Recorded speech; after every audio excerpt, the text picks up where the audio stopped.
और अब की बार तो सावन भी है और अधिक मास भी है।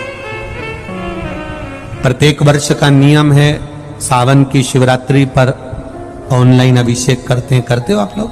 श्री शिवाय नमस्तुभयम मित्रों, हर हर महादेव। आप सभी का स्वागत है हमारी YouTube चैनल शिव पुराण ज्ञान में। हमारी चैनल पर श्री पंडित प्रदीप मिश्रा जी द्वारा बताए गए सभी अचूक उपाय बताए जाते हैं। सही जानकारी के लिए हमारी चैनल को अवश्य सब्सक्राइब करें। सब ऑनलाइन अभिषेक, अब की बार 2 अभिषेक रहेंगे, एक सावन की शिवरात्रि का रहेगा और एक अधिक मास भी जो 3 साल में पड़ता है उसकी भी शिवरात्रि का रहेगा। 2 अभिषेक ऑनलाइन पड़ जाएंगे अब की बार, एक सावन की शिवरात्रि का और एक अधिक मास की शिवरात्रि का, क्योंकि अधिक मास की शिवरात्रि का एक बहुत अच्छा नियम है, अगर बना सको तो करिएगा।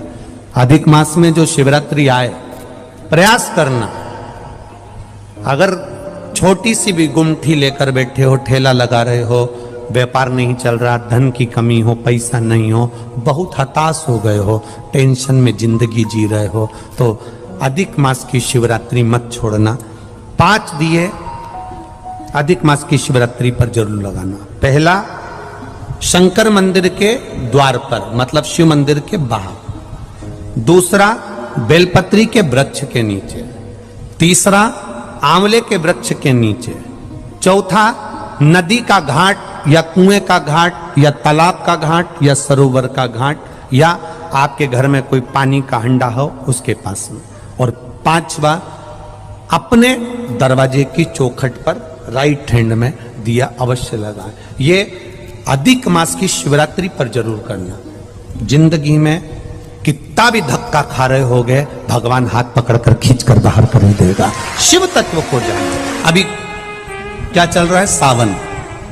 हमने पहले कथाओं में कहा, आप लोगों ने स्मरण में रखा होगा, 12 महीने शंकर जी को 1 लोटा जल चढ़ाओ, पर सावन के महीने में शंकर जी को जम के बोलो जरा, 2 लोटा जल चढ़ाओ। इस पुष्कर की ब्रह्मा शिव महापुराण की कथा का स्मरण करिएगा, थोड़ा सा ध्यान दीजिएगा। जैसे ये शिवलिंग है, ये जलाधारी है, ये यहां से जल नीचे जा रहा है।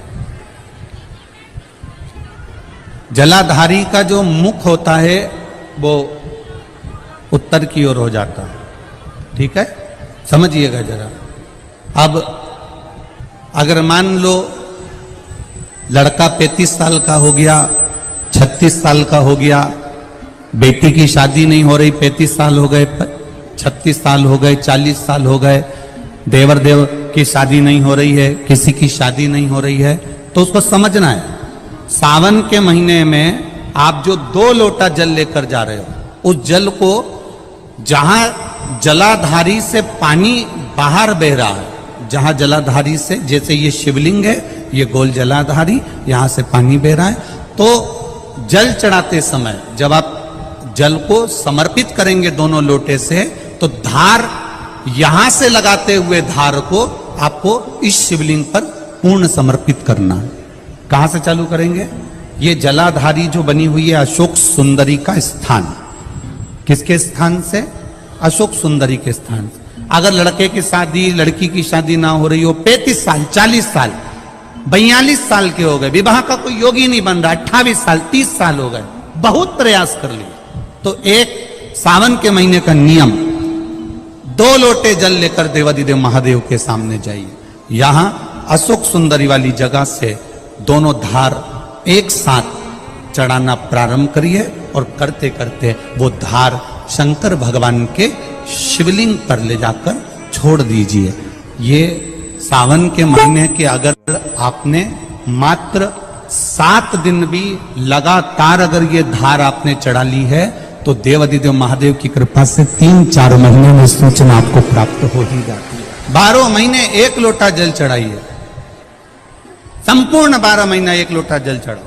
पर जब सावन का महीना आए तो अपने हाथ में 2 लोटे होना चाहिए। भले 1 लोटे के ऊपर दूसरा लोटा रख के लेके जाओ, मंदिर में जाओ, अंदर पहुंच जाओ, दोनों लोटों को हाथ में ले और दोनों की धार एक साथ मेरे देव अधिदेव महादेव को समर्पित करो।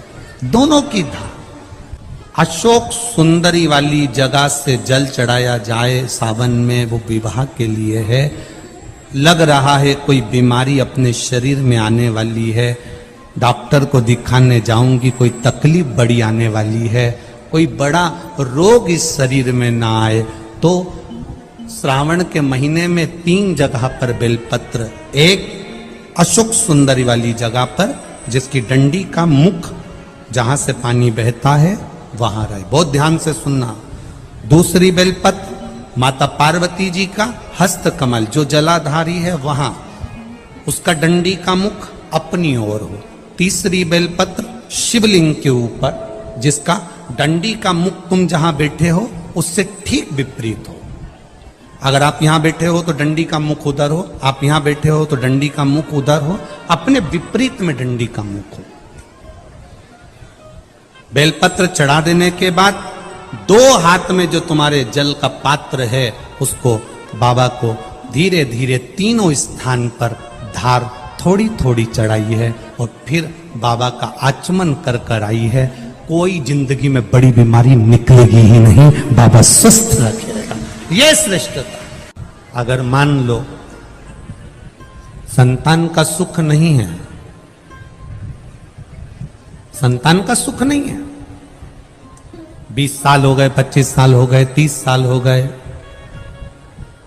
संतान का अगर सुख नहीं है तो शंकर का कोई भक्त मिल जाए, शिव का कोई उपासक मिल जाए, या कोई ब्राह्मण देव वेद शास्त्र का ज्ञान रखने वाले, अपने जीवन को सार्थकता में सात्विकता में जीने वाले, ऐसे ब्राह्मण को जोड़े से उनके बच्चों के साथ बेलपत्री के पेड़ के नीचे भोजन करा देना, खीर खिला देना, और उस खीर के भाग को पति पत्नी दोनों अवश्य पाना।